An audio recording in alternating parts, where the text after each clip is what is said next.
Hey witches, this is Dawn. I hope you're staying cool. It is so freaking hot here. I've lived in Iowa since 2002 and it's never been in the 90s in June, and we've had several days in the 90s, low 90s in June. So I have no idea what the rest of the summer is going to be like, but it is very, very humid and in the 90s already. So stay cool. Hope you are in a place where you can stay cool. Anyway, I wanted to share with you a lesson that I learned from Zuma Beach. And if you're unfamiliar with Zuma Beach, it is a beach that is in California. It is north of Los Angeles. And I believe we only went there once, and I'll tell you why. Normally, when I was a kid, my mom and sometimes my aunt would go to Santa Monica Beach, and it was a wonderful place. It was great. It was popular, lots of people, but I spent most of my time in the ocean and just had a lot of fun there. And so I was really familiar with the ocean at Santa Monica. Now, when you walk into the water, it's a slight decline into the water. The difference between Santa Monica and Zuma is that Zuma has a steep decline into the water. And I'm pretty sure that's what made the difference here. So anyway, this lesson that I learned actually, I believe, saved my life on more than one occasion. So I want to share it with you. So hopefully it will help you as well. All right, so we went to Zuma Beach for the first time, and there was hardly anybody there, and I can tell you why. So I made a beeline for the water. I was definitely a water bug. And what happened was a wave came along and came down on top of me and pushed me down under the water, and I could not get up. And I was panicking because I didn't know if I was going to be able to get air. I mean, how was I going to be able to get up to get air with all this water pounding down on me? So what I did, the lesson that I learned was whenever I'm in a panicky kind of situation, stop, relax, and ask the question, what do I do?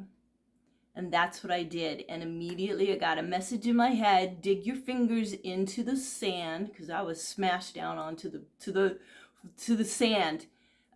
Dig your fingers into the sand. When I got my fingers into the sand, the water started pulling me back out into the ocean. And I knew this was the only thing that was going to keep me from being pulled out into the ocean and drown me. So I stuck my fingers in the sand and held on, and finally it receded enough that I could get up, take a breath, and start making my way towards the shore. Now, I was too far out to make it all the way to the shore, and I got hit by another wave. But I knew what to do. Stuck my fingers in the sand and waited for the wave to recede enough and have the force reduced enough that I could get up, and I ran to shore, and I did not go back into the water again. And I'm pretty sure we never went back to Zuma. I was about 7 or 8 at that time. So what the lesson was is just to calm the mind. When we're in a panicky state, we oftentimes freeze and we don't know what to do. And you'll see this in like a plane full of passengers and it's on fire, and lots of people are rushing around, and you'll see somebody sitting in the seat not doing anything, just frozen, because they don't know what to do. Even the people panicking, they're running around. What do I do? What do I do? And running into each other and bumping into the seats and trying to find their way out. Where do I go? Oh my gosh, oh my gosh, oh my gosh. And if you just take a moment, just a second, to calm the mind and ask, what do I do? You'll get the answer. I'm sure of it. It has happened to me several times. I've been in a panicky situation. I just calm my mind and ask, what do I do? It happened to me again. We were visiting somebody who had a farm, and they had a swimming hole, and I went swimming. There was an adult there to watch me. I was about, I don't know, 12, 13, 14, somewhere in there. And I jumped in the water and was swimming around. This dog jumped in with me and was on my back and paddling on my back, pushing me down. And it hurt my back. I had scratches on my back afterwards, and I was unable to get up and get air. And of course I was panicking. Who wouldn't, right? And I did the same thing. Relax. What do I do? And the message was, go down deeper than what the dog is able to paddle, and swim out away from the dog, and then come up, get the air, and swim like a crazy person to the shore. And that's exactly what I did. And I think it saved me again. Now, it's not just for drowning situations where you feel like you're going to drown, or even in a situation where there's fire and you're frozen, or you're running around bumping into people trying to figure out what to do to get out. It's also good for situations where you feel stuck. Got bills to pay, got this debt, it's horrible, I can't seem to get it to get pay it down. So, I get stuck there a lot.